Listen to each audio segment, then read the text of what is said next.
buying a Vecna toy? Nah. Making my own? Sure.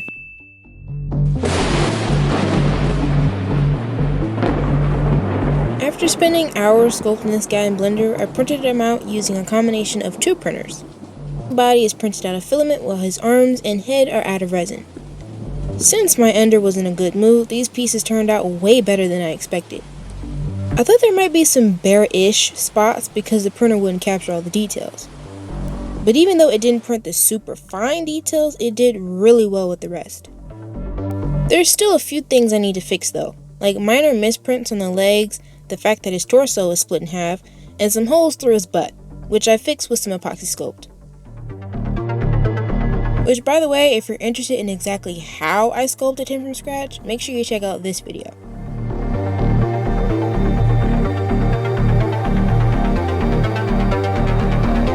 I don't mind sculpting with my fingers, but using a silicone tool, especially for tight areas, is super helpful. Really glad I finally got myself a pack of these.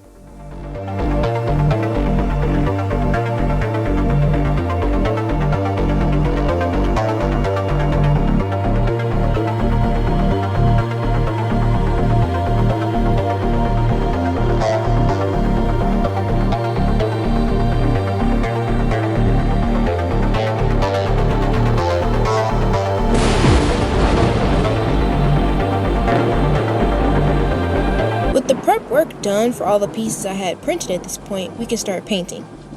To make him look as gross as possible, I pulled out a few colors. Red, blue, purple, brown, and of course a little bit of black.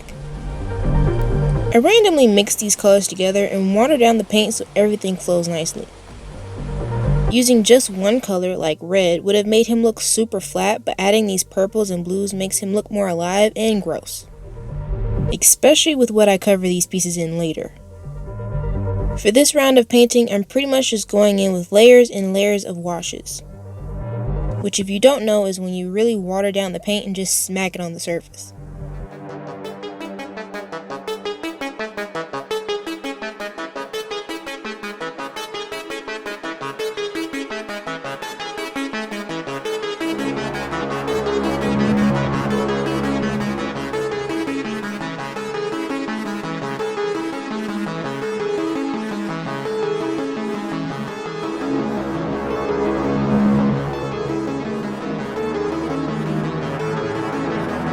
At the end of the first round, things are still pretty bright, and according to my mom, it looks like a nice color pattern for a ball of yarn.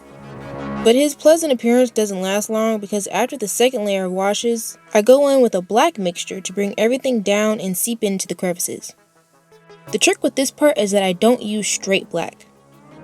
I actually mix up all of the colors I had laying out and then add a little bit of black at the end. This just makes it so that the undertones of the shadows go with the rest of the paint job. Now he's starting to look a little bit more like himself, but there's still a few more steps. First off, his belly has a little bit of a light patch, so I add that by doing pretty much the opposite of how I made the black wash. Mixing up all the colors, but instead of adding black, I add white. Then using the same paint, I dry brush all of the pieces. This makes sure that all the details in the veins have their moment to stand out. Finally, to make everything nice and slimy looking, I add 2 generous layers of high gloss varnish. Now, you know you've done a good job when your dad comes home from work and thinks one of the legs is poop sitting on the kitchen counter. Congratulations, you've made a very accurate looking Vecna. Now to do the same thing with the rest of his body. By the way, what are your opinions on Season 5? I promise no spoilers in this video, but I'm really curious. Go rant crazy in the comments.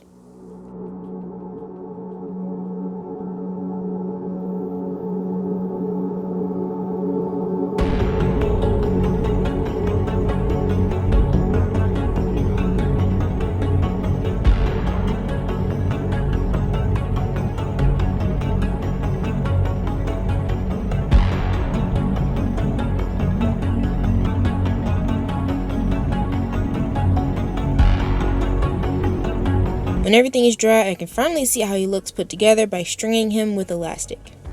As you already know, I put holes through his entire body while sculpting him in Blender. This way he can be strung together like a really strange friendship bracelet. From here you can see that I go through his feet first, up his lower leg, his knee joint, then his upper leg, his torso, then back down again on the other side.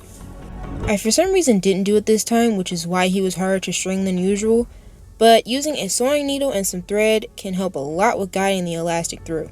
To tighten the elastic though, you might have to sit on the floor and pray.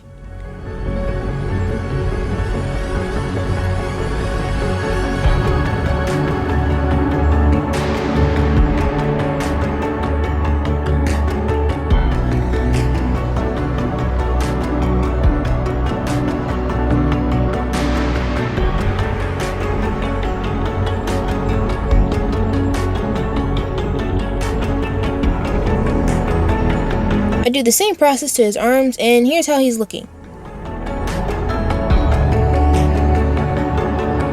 Now to tackle his eyes. I mix in a bit of brown into the color so that it's not out of place by looking way too fresh compared to the rest of his body. And of course I couldn't help it by making him a special little doll stand. Nothing too dramatic, just a little upside downy. The last step is to do all of that again for his head.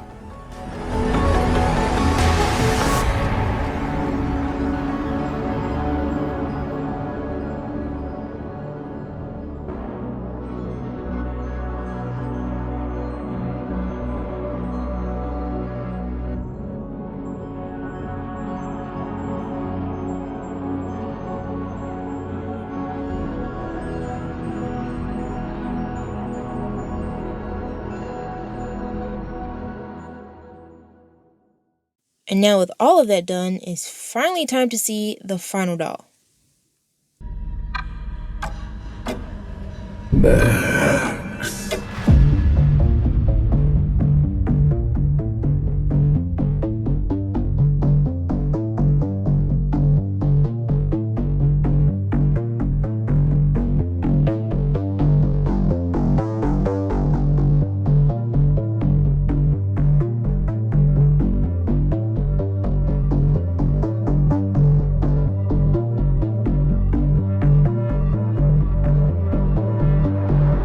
I think this was the perfect project to start off 2026.